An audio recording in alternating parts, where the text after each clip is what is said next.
এই গরমের দিনে যদি আপনারা পরিবারের সকলের জন্য ঝটপট কোনো হেলদি খাবার তৈরি করতে চান, তাহলে ঝটপট দেখে নিন আমার আজকের এই রেসিপিটি। প্রত্যেক দিন সকালে ঘুম থেকে উঠেই আমাদের প্রত্যেকটা গৃহিণীর কিন্তু একই সমস্যার মুখোমুখি হতে হয়, যে এই গরমে আমরা সকালে জলখাবারেও বা কী রাখবো, আর তাছাড়া বাচ্চাদের স্কুলে টিফিন বক্সেও বা কী দেবো। তো বন্ধুরা, আজকে আমি আপনাদের সঙ্গে এমন একটা রেসিপি শেয়ার করতে চলেছি, যেটা কিন্তু খুবই স্বাস্থ্যকর একটা রেসিপি। আর তাছাড়া এই রেসিপিটি তৈরি করতে কিন্তু সময় লাগে খুবই কম, মাত্র 5 থেকে 6 মিনিটের মধ্যেই কিন্তু তৈরি হয়ে যাবে। আর তাছাড়া তেলও লাগবে খুব কম, মশলা তো একেবারে লাগবেই না। তো নমস্কার বন্ধুরা, অনুভার রান্নাঘরে আরও একটি নতুন পর্বে সবাইকে স্বাগত জানাচ্ছি। হাজির হয়ে গেলাম আরও একটি নতুন রেসিপি নিয়ে। বন্ধুরা, আজকে আমি আপনাদের সঙ্গে শেয়ার করব চিড়ের পোলাও। তবে এটা কিন্তু আমাদের বাঙালিদের অথেন্টিক চিড়ের পোলাও না। আজকে আমি আপনাদের সঙ্গে শেয়ার করব কর্ণাটক স্টাইল কিউকাম্বার পোহা রেসিপি। এই রেসিপিটি একবার তৈরি করে খেয়ে দেখবেন, এই গরমের দিনে কিন্তু বারবারই খেতে মন চাইবে। তো সেই জন্য দেখুন বন্ধুরা, এখানে আমি নিয়েছি 1.5 কাপের মতো চিড়ে। একটু খেয়াল করে দেখুন, এখানে কিন্তু আমি পাতলা চিড়েটা নিইনি। যে চিড়েটা দিয়ে সাধারণত পোলাও করা হয় সেই চিড়েটাই কিন্তু নিয়েছি। এই চিড়েটা কিন্তু একটু শক্ত, সরু আর লম্বাটে ধরনের হয়, এই যে দেখুন। তো এখানে কিন্তু বন্ধুরা চিড়েটাকে আমি খুব ভালোভাবে আগেই ঝেড়ে পুছে নিয়েছি। তো যতই ঝাড়া পোছা হোক না কেন, চিড়ের মধ্যে কিন্তু ভীষণ নোংরা থাকে। তাই চিড়েটাকে আমি এরকম একটা ছাঁকনির মধ্যে নিয়ে নিলাম। তবে ছাঁকনির নিচে কিন্তু আমি একটা বাটি দিয়ে দিয়েছি। এবার আমি চিড়েটাকে এইভাবে নর্মাল জল দিয়ে 3 থেকে 4 বারের মতো খুব ভালোভাবে ধুয়ে নেব। আর বন্ধুরা, এখানে আমি 1.5 কাপের মতো চিড়েটা নিয়েছি। আপনারা কিন্তু আপনাদের প্রয়োজন অনুযায়ী চিড়েটা কম বেশি করে দিতে পারেন। তো দেখুন বন্ধুরা, চিড়েটাকে কিন্তু আমি খুব ভালোভাবে ধুয়ে নিয়েছি। আর এবারে আমি এই চিড়েটাকে এইভাবে ছাঁকনির মধ্যে রেখে দেবো। একটু এইভাবে একটু ছড়িয়ে রেখে দিতে হবে, তাতে করে কি হবে, চিড়ের জলটা খুব ভালোভাবে ঝরে যাবে। আর চিড়েটা কিন্তু খুব সুন্দরভাবে একদম শুকিয়েও যাবে। আর এইভাবে খুব বেশি সময় নিয়ে রাখার প্রয়োজন নেই। মোটামুটি এই রেসিপির জন্য বাকি প্রিপারেশনগুলো সারতে সারতে যতটুকু সময় লাগবে ততটুকু সময় নিয়ে রাখলেই কিন্তু হয়ে যাবে। তো বন্ধুরা, আজকের এই রেসিপিটির জন্য কিন্তু চিড়ের পাশাপাশি আরও একটি প্রধান উপকরণ হচ্ছে শশা। যেহেতু কিউকাম্বার পোহা, তাই শশা তো লাগবেই। আর সেই জন্য এখানে আমি নিয়ে নিয়েছি ছোট দেখে দুটো শশা। আর এবার আমি শশার মাথা আর পিছনের দিকটা ফেলে দিয়ে খোসা সবাই এইভাবে একটু গ্রেট করে নেব। অনেক সময় কি হয় দেখবেন, যে অনেক বাচ্চারা কিন্তু এই শশাটা খেতে চায় না। আবার অনেক বাচ্চারা শশা খেতে ভীষণই পছন্দ করে।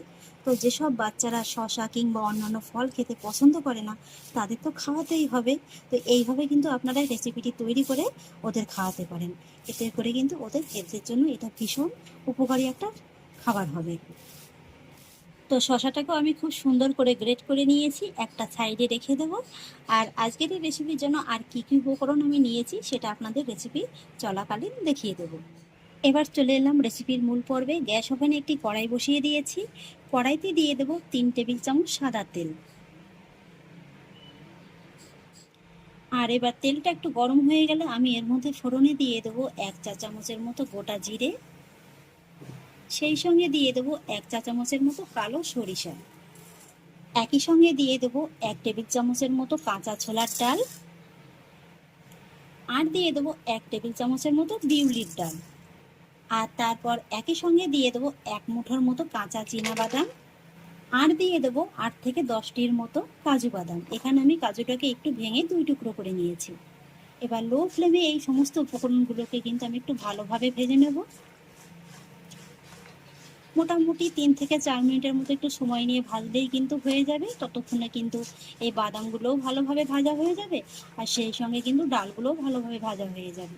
আর একটু খেয়াল করে দেখুন, এখানে কিন্তু আমি ডালের যে উপকরণগুলো নিয়েছি এগুলো কিন্তু কাঁচাই নিয়েছি। তো দেখুন বন্ধুরা, প্রায় 3 থেকে 4 মিনিট একটু ভেজে নেওয়ার পরে কিন্তু এই বাদামগুলো এবং ডালগুলো খুব সুন্দরভাবে ভাজা হয়ে গেছে। আর ঠিক এই পর্যায়ে আমি এর মধ্যে অ্যাড করব 1 টেবিল চামচের মতো আদা কুচি।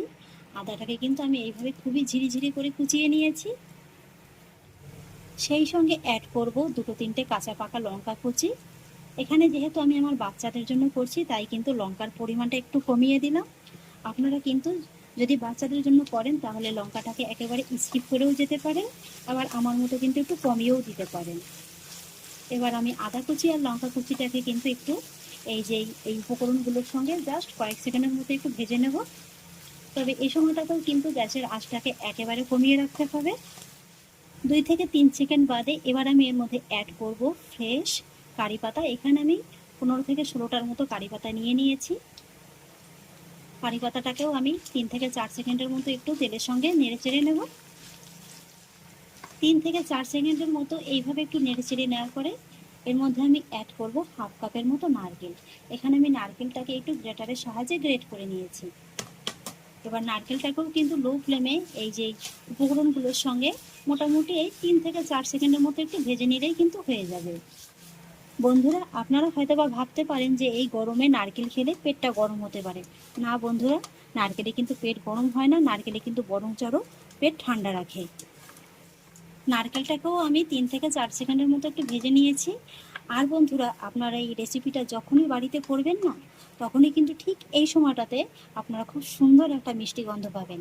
যেমন একসঙ্গে কারি পাতা, নারকেল, বাদাম, কাজু বাদাম সব কিছুর গন্ধ একেবারে মিলে মিশে একাকার হয়ে খুব সুন্দর কিন্তু একটা গন্ধ বেরোবে।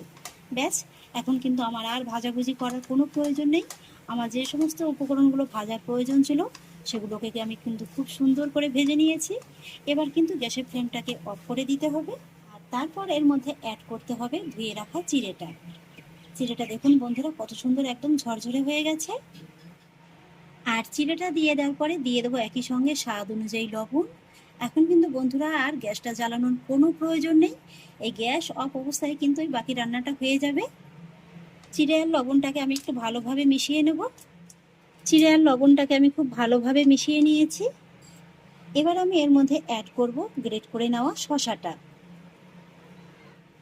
আর সেই সঙ্গে অ্যাড করব 1 টেবিল চামচের মতো পাতি লেবুর রস। এবার লেবুর রস আর শসাটাকেও আমি চিড়ের সঙ্গে একবার ভালোভাবে মিশিয়ে নেব। আর বন্ধুরা, এখানে আপনারা চাইলে সামান্য একটু চিনিও অ্যাড করতে পারেন। তবে আমার মনে হয় এই রেসিপিটাতে চিনি দেওয়ার কোনো প্রয়োজন নেই, চিনি ছাড়াই কিন্তু খেতে খুবই ভালো লাগবে। ব্যাস, এবার সব শেষে সামান্য একটু ধনেপাতা কুচি ছড়িয়ে দিলেই কিন্তু হয়ে যাবে। এবার ধনেপাতা কুচিটাকেও একবার ভালোভাবে মিশিয়ে নেব। ধনেপাতা কুচিটাকেও আমি খুব ভালোভাবে মিশিয়ে নিয়েছি। ব্যাস বন্ধুরা, তৈরি হয়ে গেল কর্ণাটক স্টাইল এরকম ঝরঝরে কিউকাম্বার পোহা রেসিপি কিংবা শশা চিড়ের পোলাও রেসিপি। দেখুন বন্ধুরা কতটা ঝরঝরে হয়েছে। এই গরমের দিনে যদি আপনারা পরিবারের সকলের জন্য ঝটপট কোনো হেলদি খাবার তৈরি করতে চান, তাহলে ঝটপট দেখে নিন আমার আজকের এই রেসিপিটি। আপনারা দেখতেই পেলেন কোনো রকম মশলা ছাড়াই কত সহজে মাত্র 5 থেকে 6 মিনিটের মধ্যে তৈরি হয়ে গেল এরকম দুর্দান্ত স্বাদের একটা স্বাস্থ্যকর জলখাবার কিংবা টিফিন রেসিপি। আশা করছি বন্ধুরা আমার আজকের এই রেসিপিটি আপনাদেরও খুব ভালো লেগেছে। আর আপনারা এটা ভেবে ভুল করবেন না যে এটাতে কোনো মশলা পড়লো না, খেতে খুব একটা ভালো হবে না। না বন্ধুরা, মশলা ছাড়াই কিন্তু এই রেসিপিটি খেতে জাস্ট একদম অসাধারণ লাগবে।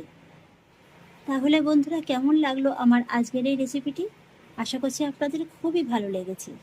আর যদি আমার আজকের এই রেসিপিটি আপনাদের একটু হলেও ভালো লেগে থাকে, তাহলে আমাকে অবশ্যই একটা লাইক এবং কমেন্ট করবেন, সেই সঙ্গে বন্ধুদের সঙ্গে শেয়ার করবেন। আর প্লিজ বন্ধুরা, যদি আমার পরিবারের নতুন সদস্য হয়ে থাকেন, তাহলে একটা সাবস্ক্রাইব করে পাশে থাকা বেল আইকনটি প্রেস করে দেবেন। ফিরে আসছি এরকমই পরের অন্য কোনো নতুন রেসিপি নিয়ে। সবাই ভালো থাকুন, সুস্থ থাকুন, ধন্যবাদ।